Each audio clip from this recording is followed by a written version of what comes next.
A매치 기간 노르웨이와 핀란드가 맞붙었습니다. 경기 이야기 함께 나눠보겠습니다. 두 팀의 승패를 가른 건 다름 아닌 조직력의 차이였습니다. 노르웨이와 핀란드는 완벽한 조직력을 갖추지 못한 채 경기에 들어섰습니다. 여기서 제가 주목한 건 두 가지, 핀란드 팀 전체와 노르웨이의 웨데고르입니다.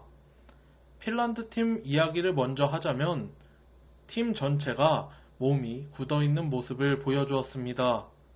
노르웨이 선수의 볼을 탈취하고 역습을 나아갈 때, 핀란드 선수가 침투를 할 때, 아니면 공격 상황에서 전체적으로 삐그덕거리는 모습을 보여주었습니다. 오프 더 볼 움직임이 없어 공격 상황에서는 의미 없는 볼 돌리기만 계속됐고, 방향 전환을 통해 공격 루트를 만들지도 못했을 뿐더러 우리가 답답하다고 느끼는 U자로 볼을 돌리기만 하고, 공을 탈취해도 넘겨줄 선수가 부족하거나 없어 노르웨이의 제압박에 고전한 핀란드입니다. 핀란드 팀은 중심을 잡아줄 선수가 없었습니다. 조직력을 맞출 시간이 없는 건 노르웨이도 매한가지. 하지만 노르웨이에는 웨데고르가 있었습니다. 웨데고르는 경기 15분까지 상대를 탐색했습니다. 압박이 필요한 경우 팀에게 손짓으로 압박을 하자 표현했고, 핀란드 공격 상황일 때는 4-5-1 대형을 맞춰 수비에 가담했습니다. 이때도 웨데고르는 미드필더와 공격진 사이에서 볼을 연결해주거나 오스카밥이 들어가는 빈 공간으로 패스를 찔러주거나 공격권을 탈취당했을 때 1차 압박으로 공을 뺏어오는 등 팀의 중심 역할을 톡톡히 했습니다. 골은 혼란이 넣었지만 전반전 이런 경기력의 차이를 보여줄 수 있었던 건 웨데고르의 지능적인 플레이에서 나왔다고 생각합니다. 그러기에 원래 골을 넣은 혼란을 썸네일로 만들어야 하는데 이번 경기에서는 웨데고르를 썸네일로 만들어 넣었습니다. 노르웨이의 황금 세대는 지금부터 시작입니다. 노르웨이의 스쿼드는 당연히 혼란, 웨데고르에게 초점이 맞춰져 있습니다. 단순히 몸값만 높은 선수여서가 아닌 국가대표팀에서 영향력을 발휘하는 선수들이기 때문이죠.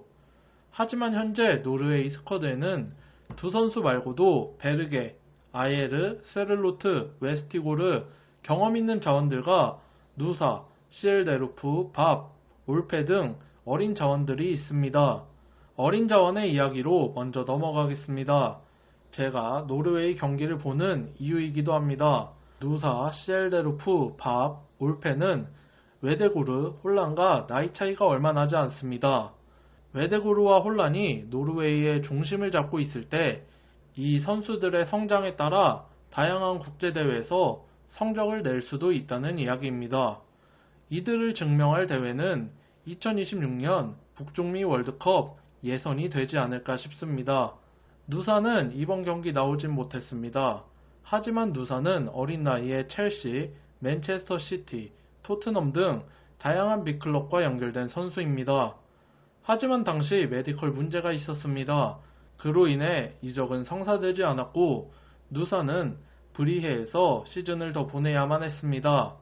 하지만 유망주 잘 키우기로 소문난 라이프치히로 작년 이적했고 점차 자신의 포텐을 터뜨리려고 준비 중입니다.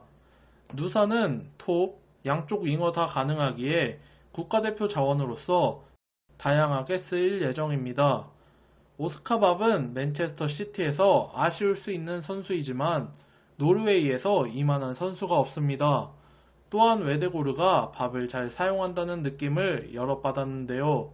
공간으로 패스를 넣어줄 수 있는 웨데고르와 공간을 찾아 들어가는 밥이 만들어내는 시너지는 조금만 다듬어지면 더욱 파괴력 있는 모습을 보여줄 것 같다는 생각이 들었습니다. 시엘데로프는 어려서 보여줄 수 있는 모습을 잘 보여줬습니다. 자신감 있는 과감한 돌파, 핀란드 수비보다 한 발 더 뛰며 제압박에 가담했고 빠른 순발력으로 페널티킥을 만들어냈습니다.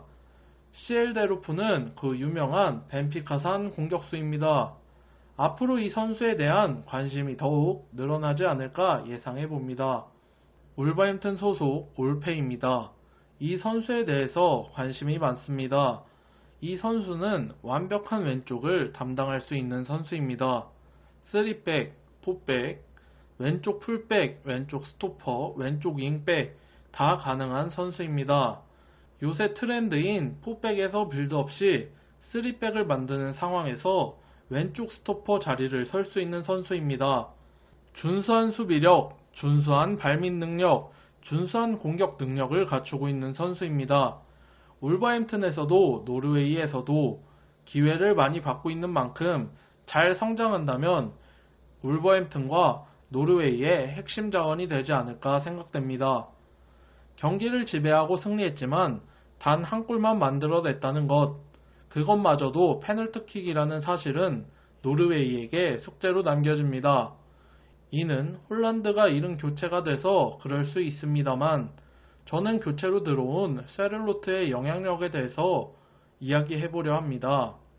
쇠를로트는 큰 장신을 바탕으로 박스 안에서 싸워줄 수 있는 선수입니다. 발 밑으로 싸우는 것이 아니라 머리 위로 말이죠. 쇠를로트는 홀란드의 백업 역할을 맡아야 해 경기 후반에 나올 가능성이 큽니다.